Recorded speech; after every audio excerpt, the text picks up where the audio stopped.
我係黃浩光牧師，今日嘅經文係羅馬書第8章31到39節。基督徒一方面係得救稱義，但仍然活喺苦難同埋罪惡嘅世界之中，而將來嘅榮耀又未嚟到，現今就只有忍耐等候。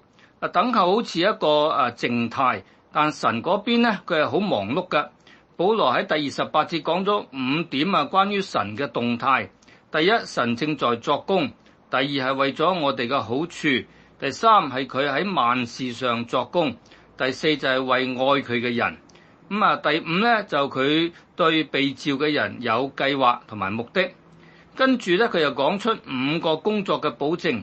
第一就係神咧預先知道我哋；第二就係預定我哋；第三就係召我哋；第四就係稱我哋為義；第五就係叫我哋得榮耀啦。保羅先後2次講咗5樣嘅嘢。咁而家呢一段咧，佢就提出5個問題作為呢一章嘅結論。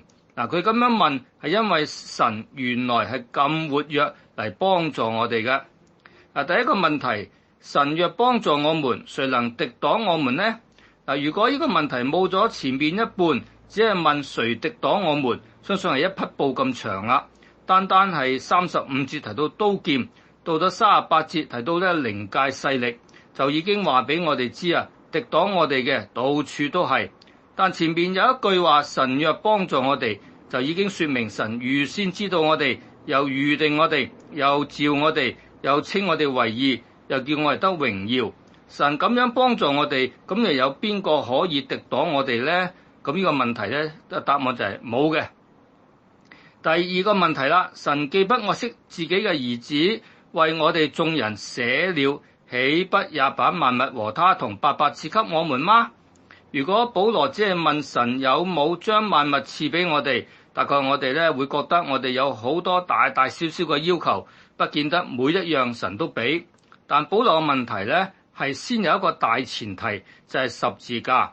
神咧將佢寶貝嘅獨生兒子俾咗我哋啦。耶穌被釘十字架，唔係因為貪錢嘅猶大，唔係因為怕猶太人嘅比拉多，亦都唔係因為嫉妒嘅猶太人，而係因為神愛人嘅神。當神將佢嘅兒子俾咗我哋，佢乜嘢即係仲有乜嘢唔俾我哋啊？十字架代表神持續不斷嘅慷慨。呢個問題咧就係亦都咧係冇呢個嘅答案嘅。第三個問題就係誰能控告神所揀選嘅人呢？有神稱他們為義了。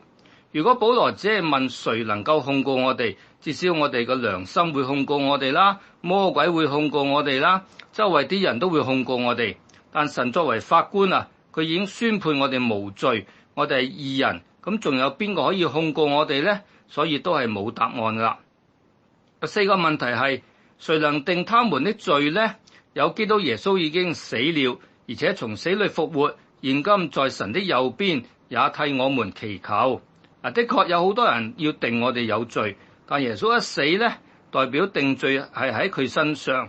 佢嘅復活代表神悅納佢嘅擺上。佢喺神嘅右邊，代表佢有尊貴嘅地位，而佢嘅代禱表示佢保護我哋。別人嘅定罪一概無效，所以個問題呢亦都係冇答案嘅。第五個問題，誰能使我們與基督嘅愛隔絕呢？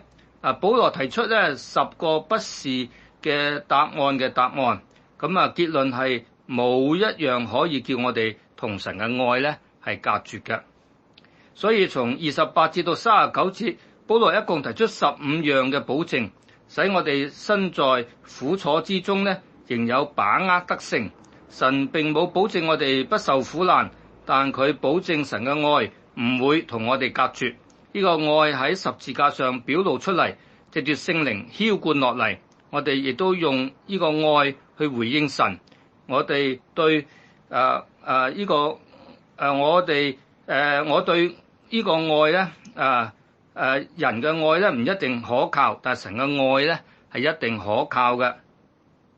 好，我哋祈禱，神啊，你嘅愛係咁穩固，以致冇嘢任何嘅事可以改變你對我哋嘅心意，或者減少你嘅慷慨，或者控告我哋，定我哋有罪，或者隔絕你跟我哋嘅關係。